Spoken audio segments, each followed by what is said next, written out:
Sikat na sikat ako. Nasa dyan yung mukha ko. Tingnan mo. Aba, oo nga, no? Sikat ka na nga. Sa mga pulis. Nasa panganib ang buhay mo. Oh, basahin mo. Ano to? Andrew E. Binasa ni Ana Roses? Alam na namin yan eh. Hindi yan. Ito ang basahin mo. Kahapon, kininap ang dalawang apo ng milyonaryong si Don Enrique de la Rama at ang pinaghihinalaan nilang kumidnap ay ang underworld character na walang iba kundi si Pretty Boy. Ha? Ako? Oh. Kidnapper?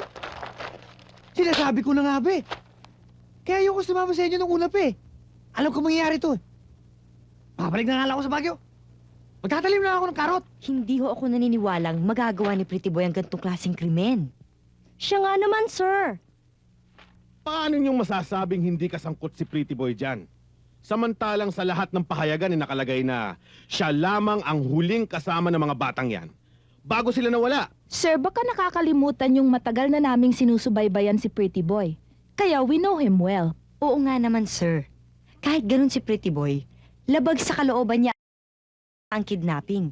Kaya't siguradong-sigurado akong walang kinalaman dyan si Pretty Boy. Kung kayo'y makikialam, baka lalong mapahamak yung aking mga apo. Don Enrique, paano ho namin masusolve ang kidnapping? Kung kayo na ho mismo mga biktima, ayaw makipag-cooperate sa batas.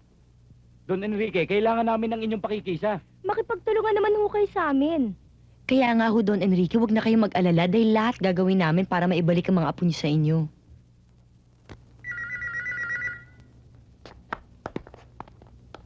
Kayo na ang sumagot. Sagutin niyo na. Don Enrique de la Rama, Oo, ako nga. bago ang lahat, gusto kong makasiguro sa pag-uusap natin na walang ibang makakaalam na nasa amin ang mga apo mo. Wala nakakaalam dito. Sa loob ng 24 oras, maghanda kayo ng 20 milyong piso. Baka hindi ko makayanan yun. Pero sisikapin ko na maibigay sa inyo. At huwag niyo lamang sasaktan ng aking mga apo at bigay niyo sa akin ng buhay. Paghanda ng pera, malalaman mo. Pwede ko bang makausap ang aking mga apo? Huwag na ho kayo umiyak, Don Enrique. Sikat na sikat ako. Nasa dyan yung mukha ko. Tingnan mo. Aba, oo nga, no? Sikat ka na nga. Sa mga pulis. Nasa panganib ang buhay mo. Oh, basahin mo. Ano to? Andrew E. Binasa ni Ana Roses? Alam na namin yan eh. Hindi yan. Ito ang basahin mo. Kahapon, kininap ang dalawang apo ng milyonaryong si Don Enrique de la Rama at ang pinaghihinalaan nilang kumidnap ay ang underworld character na walang iba kundi si Pretty Boy. Ha? Ako? Oh. Kidnapper?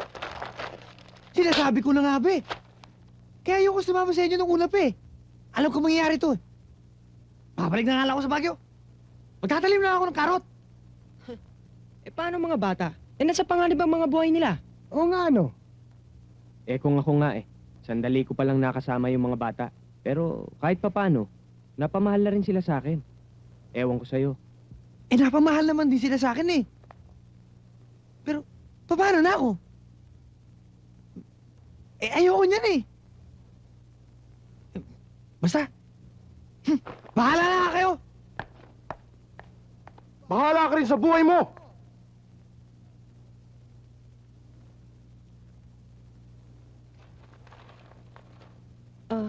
Sa palagay ninyo, sino kayang kumidnap sa mga batang yon? Walang ibang gagawa nito kundi si Michael. Michael? Oo, matagal na niyang binabalak ang kidnapping. At alam ko rin kung saan niya tinatago mga bata. Kung gusto niyo, sasamahan ko kayo ron. Oo. Mga Jo, alam niyo ba kung paano nangyari to? Pasensya ka na, Pretty Boy. Yung mga kasamahan mong nagdala sa'yo rito, ang gumawa ng paraan para mapalit si Cute kay Pretty Boy.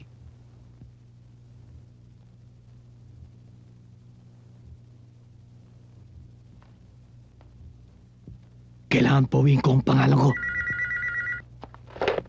Hello? Hello?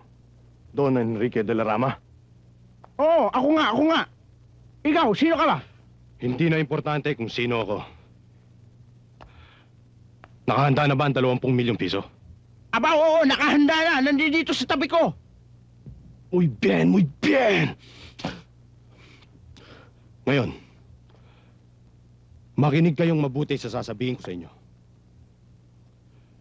Huwag kayong magsusumbong sa otoridad. Kung gusto nyo pang makita ang 2 apo nyo. Ay, hindi ko ipagsasabihan, maski kanino. Gracias. Gracias. Ngayon, dalhin mo ang pera. Maghintay ka sa gate. At ipasusundo kita sa mga tauhan ko. Eh, paano mga apo ko? Pag hawak ko na ang 20 milyon, makikita mo na ang mga apo mo. Di ba?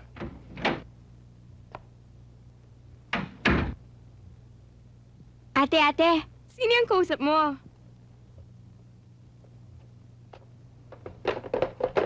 Ano ba to? Bakit?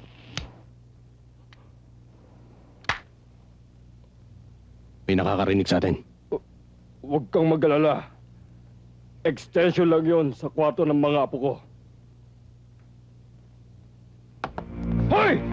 Saan kayo pupunta? Let's go! Habulin mo sila! Dali! Ano ba? Bitawan niyo ako! Bitiwan mo nga ako! Anong nangyayari dito? Ha? Hoy! Anong nangyayari dito? Don Carlo. Matagal na kitang pinagbibigyan.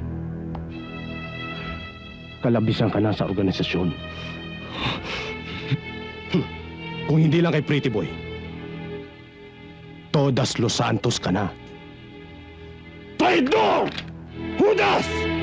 Walang yan!